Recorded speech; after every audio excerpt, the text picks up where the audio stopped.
Hey guys, this is Comic Uno. Today I'm doing a review for All New X-Men issue 18. Before I start talking about this issue, just want to give you guys a little update.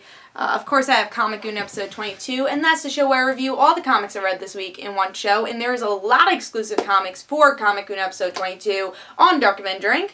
So let's show you those exclusive comics, which are Batgirl issue 25, Superboy issue 25, Nightwing issue 25, Smallville season 11 issue 19, Superior Foes of Spider-Man issue 5, Justice League of America Vibe issue 9, and the anniversary issue for X-Men, X-Men Gold issue 1. So got that all out of the way, so let's talk about All New X-Men issue 18.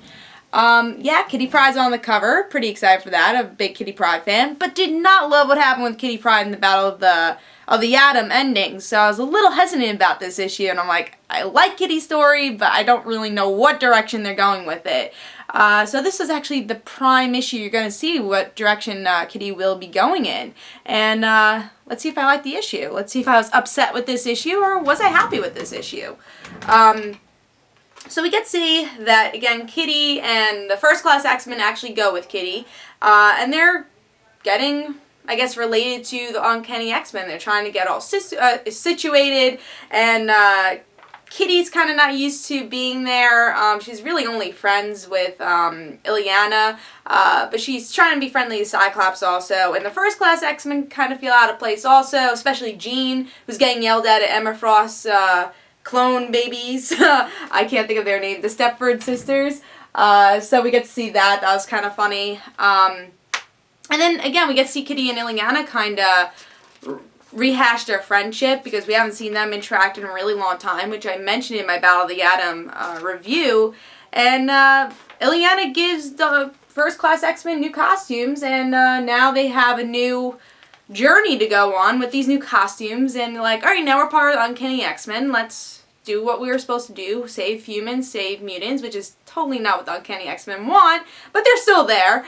And we get to see, still we have those problems with Beast and Cyclops, which is the love triangle between Jean. That's kind of rehashing here also.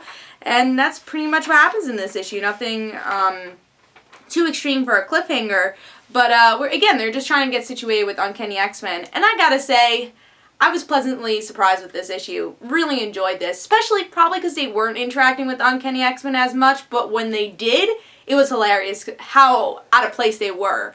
It's still, I would say it still feels the same as it did with the Wolverine X-Men side of things, because this series is not following the Wolverine X-Men or the Uncanny X-Men, it's following the First Class X-Men, and that's why I really like this series, because again, I'm a big Kitty Pryde fan, and she's the leader of the First Class X-Men right now, and the teacher. So it's interesting to see how they're situated with the Uncanny X-Men, and again, I really enjoyed this issue because I laughed out loud so many times at some of the situations here. And even the moment with Illyana and Kitty where Illyana's about to hug Kitty and Kitty phases like, oh my god, you're not a hugger, I'm so sorry. And her talking about Colossus, which we haven't heard Kitty talk about Colossus in a really long time. So it's interesting to bring things up that usually aren't brought up and really maybe could only be brought up with Uncanny X-Men. So honestly, really enjoyed this. Art, of course, is great. I love the new costumes for the First Class X-Men. I hope it continues in this direction. If it starts going as like, let's say Cyclops says, oh, hey, Kitty, you're a teacher, right? Take all these kids. That's when I'll start getting upset. But I think if she follows the journey of the First Class X-Men and interacts with people like Illyana and hopefully Emma Frost, because I would love to see that confrontation soon, because we know that Kitty has confrontations with Emma.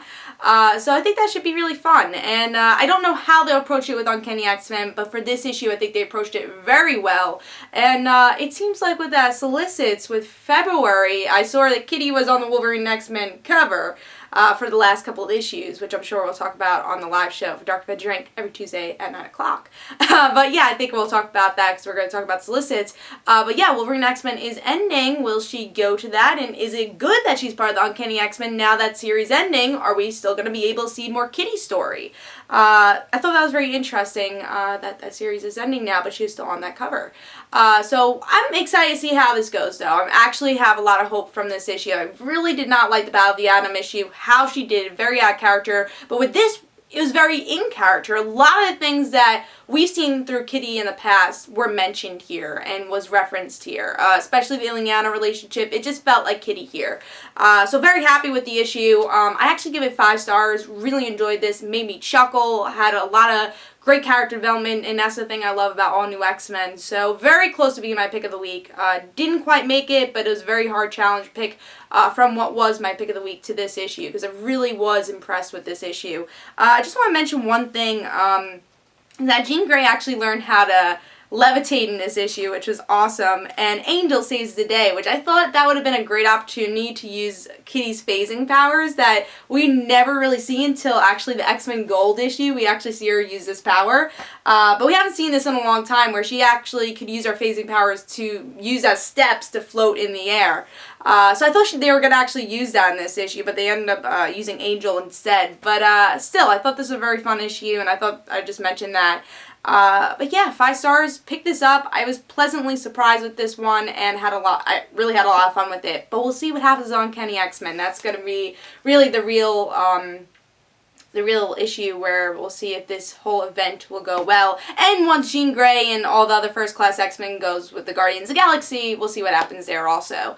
But really enjoyed this. I recommend this one totally. I gave it 5 stars. Hope you guys enjoyed. This is Comic Uno. Guys, don't forget to follow me on Twitter for Comic Uno and the Rant Situations. And don't forget to like my Facebook page. And I'll see you guys later.